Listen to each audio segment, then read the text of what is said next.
Hi, Facebook. This is Ryan Bourassa. So how you doing, Ryan? I'm good. Just surviving. Exactly. What have you been doing with your time? Going crazy mostly, and been just being very online. I make and sell my own pornography. So I've been putting that small business together. Not small business, you know what I mean. Yeah. So you know the ins and outs of pornography? I know the ins and outs of the internet and looking handsome and being charming. That's awesome. Yeah, I'm pretty new to the world. So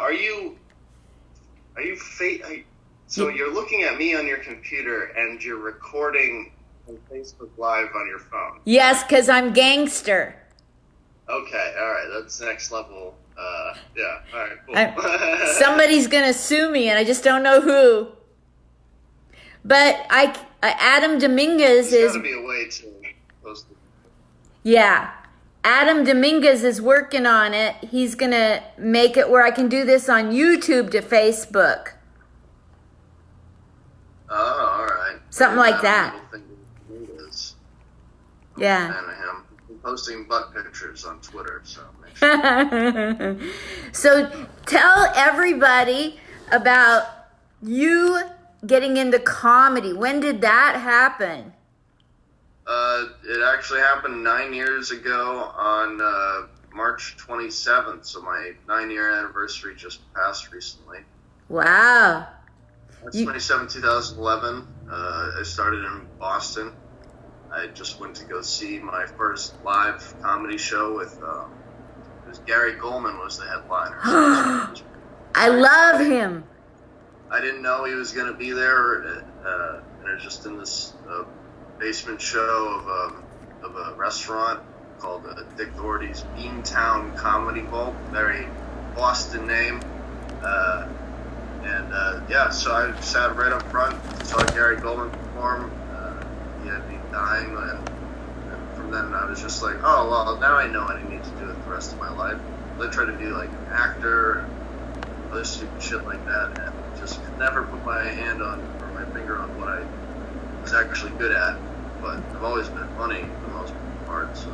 Yes. Seeing my first professional live comedy show probably is what started my addiction. Have you ever told that to Gary Goldman? I may have tweeted to him or something like that. I honestly don't remember. I know he's very active on Twitter. I don't know. I just haven't found an opportunity to be like, hey, let me talk about you, but make it about me. I probably won't bother him with my stupid, young comic bullshit. I started into comedy because I heard Wendy Liebman. Yeah. And I wrote her, and she wrote me back. So I went to go visit her at a show, and I was dying laughing the whole time. Oh my gosh. That's pretty amazing. Yeah. I'd always been watching stand-up on TV and stuff, and I was a big fan of The Daily Show and all that, but I'd never gone to a live performance before. You like Trevor Noah? Trevor Miller? Do you like Trevor Noah comedy? Oh, Trevor Noah. I meant, I was a huge fan of the Jon Stewart days. Trevor Noah is great. I just don't really, honestly, watch much anymore. Yeah, I don't. Now it's all about... I love Jon Stewart. Oh my God, do I love that guy. Yeah. So everything is... it's a political show, but at the same time, everything is so political now, where it felt like I could really laugh during the Bush administration because that guy was an incompetent monster sometimes, and so is Trump. But at least Trump is not as funny, I feel. So I just completely, and I had such a crush on Jon Stewart that I think I stopped watching after he left. It was such a bummer. I know. It's still absolutely very funny. to watch the John Oliver stuff too. He's a crack up. Yeah, I've always loved political comedy, but it's getting too much. Yes. Just hating myself and not hating so many politicians. I have to know all their names now. It's like being a fan of sports. It makes you What do you think of John? What do you think of Colbert? Colbert. I loved his Comedy Central show way more than I loved his mainstream kind of really. It feels so corporate and kind of phony in a way. That's who the fuck am I to like that? But I don't know. It just feels very different from the Colbert that I always loved, because I loved him in sketches and all that, and all his various TV shows he was in before the late network thing. And the Colbert Report was more of a, felt more like it was like a half hour, I think. Yeah. Yeah. I don't watch the new stuff. I'm on the internet. I barely even watch TV. Every now and then when I do watch TV and I see a commercial, I'm just like, oh, I remember these. They're terrible. I hate them so much. My favorite thing that Colbert does is when he plays the father in the confessional. Have you heard that? I have not seen that, no. It's so good and sarcastic. Okay. Yeah. Sounds like a really film. Yeah. So, this pandemic, has it hit you in the pocketbook? What is behind you? Before I answer this question. Okay, so what I have been using this time to interview people and take every premise I've ever had and start putting meat to that. Oh, okay. Oh, right on. And I'm blind, so I have to have it on 8.5 by 11. I can't look at, a scrunched up thing off of a matchbox like you guys do. I don't know what the hell. You guys can look at the tiniest piece of... You can read notes off your thumbnail. I write with Sharpies a lot of the time, so I can just clearly... Because I write in shorthand, so... Really? Big words, so I can see what I'm trying to talk about. Yeah. Super. One big word. What's the biggest secret you have about... If you could write a recipe without leaving out an ingredient, to being successful at comedy these days, what would it be? Right. I should start by saying that a lot of people would say that I am not successful, and I am inclined to agree with them in a lot of ways, but I think to make the perfect recipe, you start there. First, set your standards of what the concept of success is in your mind to perhaps a lower standard for a bit. You might be a genius and all that, but, maybe just take, you're not going to be on TV and all that stuff right away. You're not going to get accolades or a lot of money or anything like that. So to be a successful stand-up comedian, in my opinion, you start with not being an asshole. You are honest on and off stage.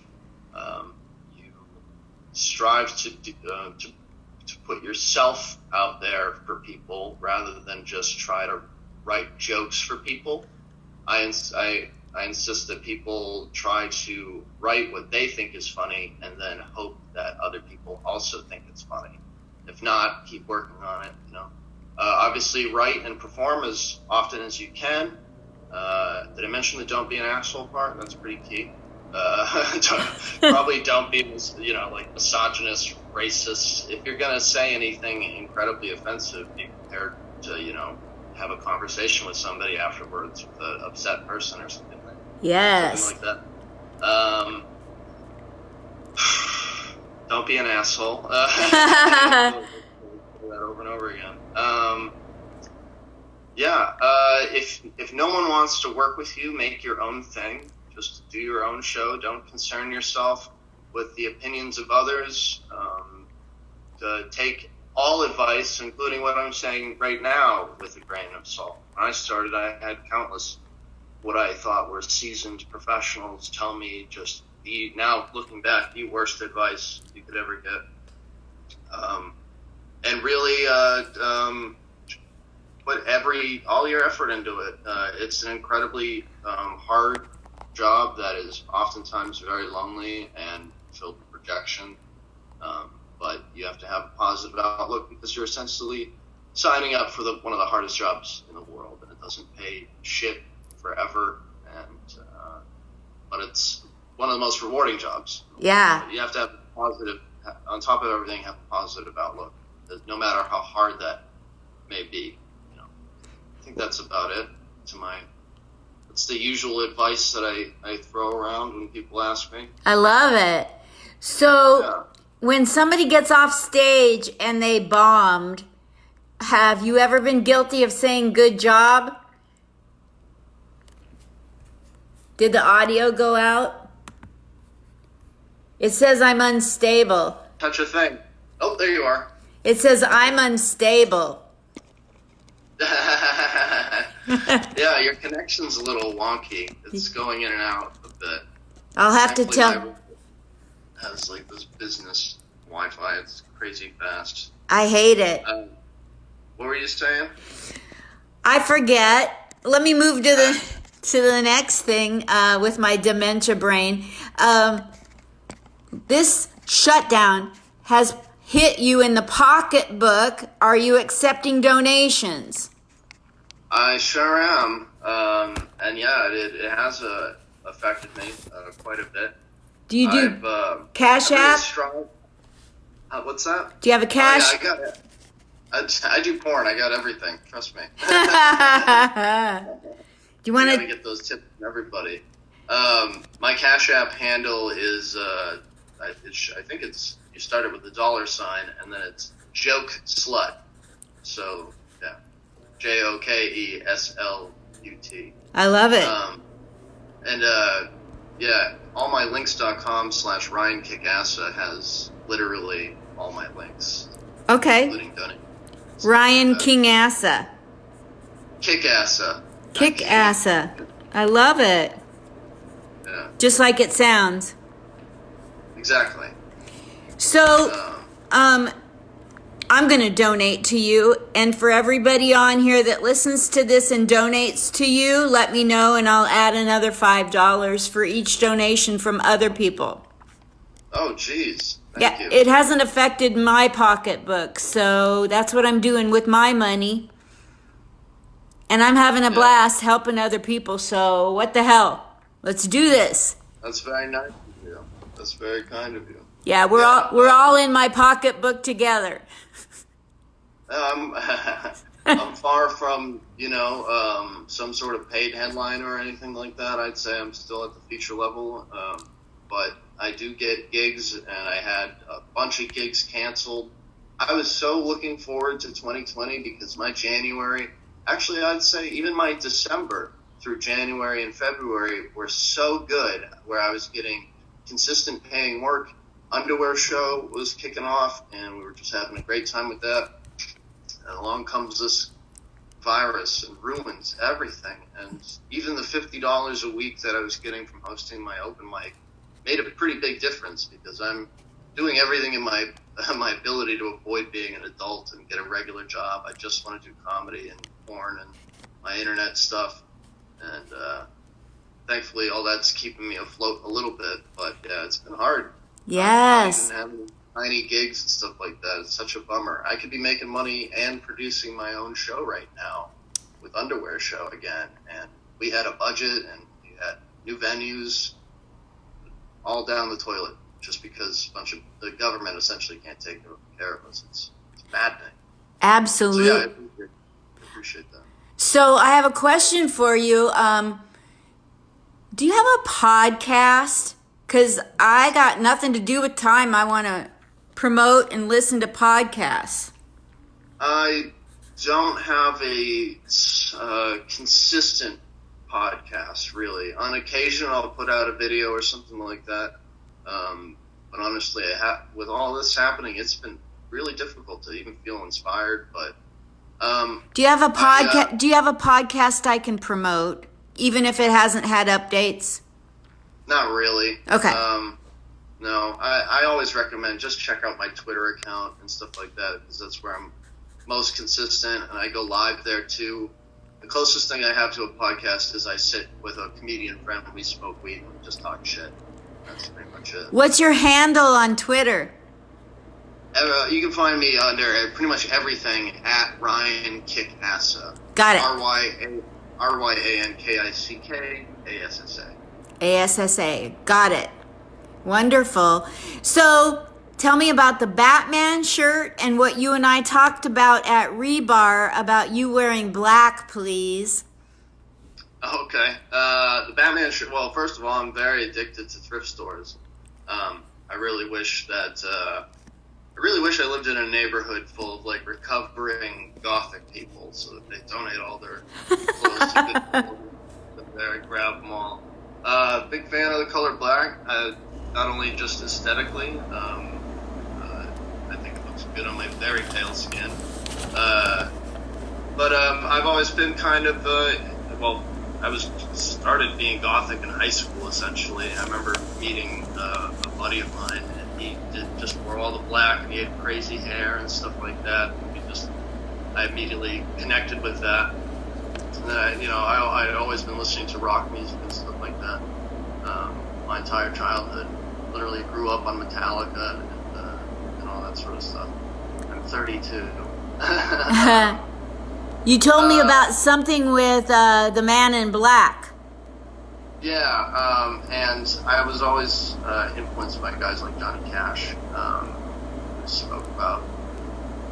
A lot of people would ask him why he would insist on wearing a lot of black, and he always had kind of an attitude about it, where he was saying that he wears it to represent people in jail and people who can't read and the downtrodden and the minorities and stuff like that. And I'd always connected with that too.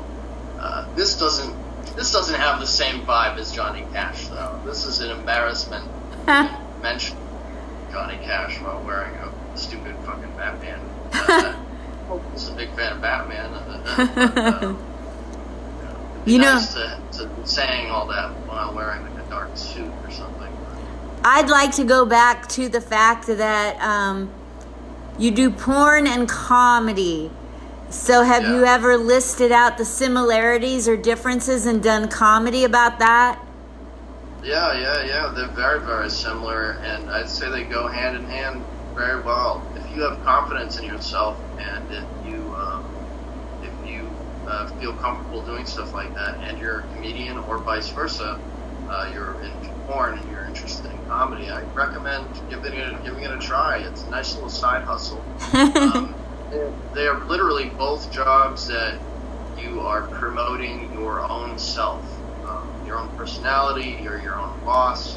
You get paid from just essentially being yourself. If you go on like live streams for porn, it's just literally you're sitting there chatting, engaging with people, just how you would on stage, but it's a digital audience. It's very much about taking all of the best qualities of yourself and bringing it to other people. So they're very, very similar. They're both, very grassroots, underground jobs that only crazy people would want to. You have to be comfortable in your own skin, no pun intended, on stage, and right. I can't think of a better way to really get comfortable in your own skin. Yeah, I don't typically frequent strip clubs because I'm very poor. If I wasn't, then it'd probably be a problem. But be there all the time. But anytime I do go to a strip club, like for a comedy show or if a friend invites me to one, I do equate comedy to stripping quite a bit. Because as a comedian and performer, I always feel bad not watching the girl dance. Because there's people on their phones, people literally not paying attention to a naked girl spinning around on a pole. And I look at that and I go, this is exactly like doing comedy. People don't give it. You're putting your entire heart into it and no one cares. You know who's blood in my family, so I equate it a lot to stripping and porn. And Very, very simple. and Flag is on here clicking hearts for you right now. Oh, hey, Ann Flag, fellow nude person on the internet.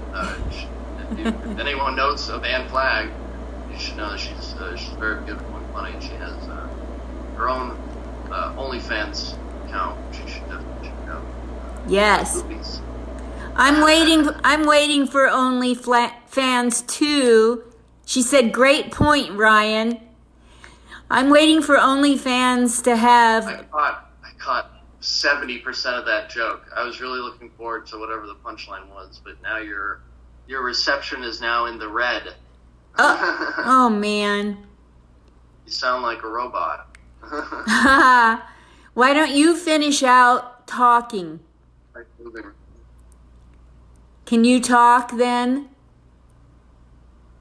Oh, missed it. You talk. Oh, it's my show now. You guys.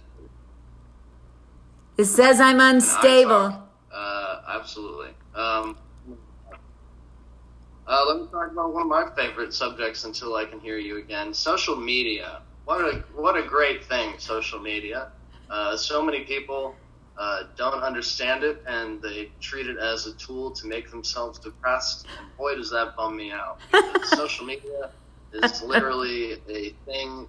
The thing with social media is, I've been seeing this expression a lot on the internet. It's if a company isn't selling something to you, then you're the product. So if you look at things like Facebook and Twitter and stuff like that, they're barely selling anything to you other than ads and stuff like that. So they're using your information to get money. That bums people out. So I'm not going to use these websites and all that sort of shit. I don't give a damn. Mark Zuckerberg, go ahead, look at all my dick pics. Go for it. You goddamn creepy robot man, go for it.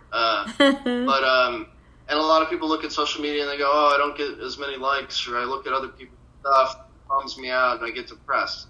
Don't do any of that stuff. Don't let social media affect you whatsoever when it comes down to emotions and stuff like that. Put all your effort into it. It's free tools. I'm a big fan of Twitter. I hate Facebook so much, but Twitter's great. It's a free website that you can use to just promote yourself. And I did this 8 years ago. I literally just started following random people, and then they start following me back because they see, oh, a comedian followed me. Isn't that interesting? And they follow you back. Where you know it, I got 66,000 followers on Twitter just through putting this much effort. Just scroll, follow, let's scroll, follow.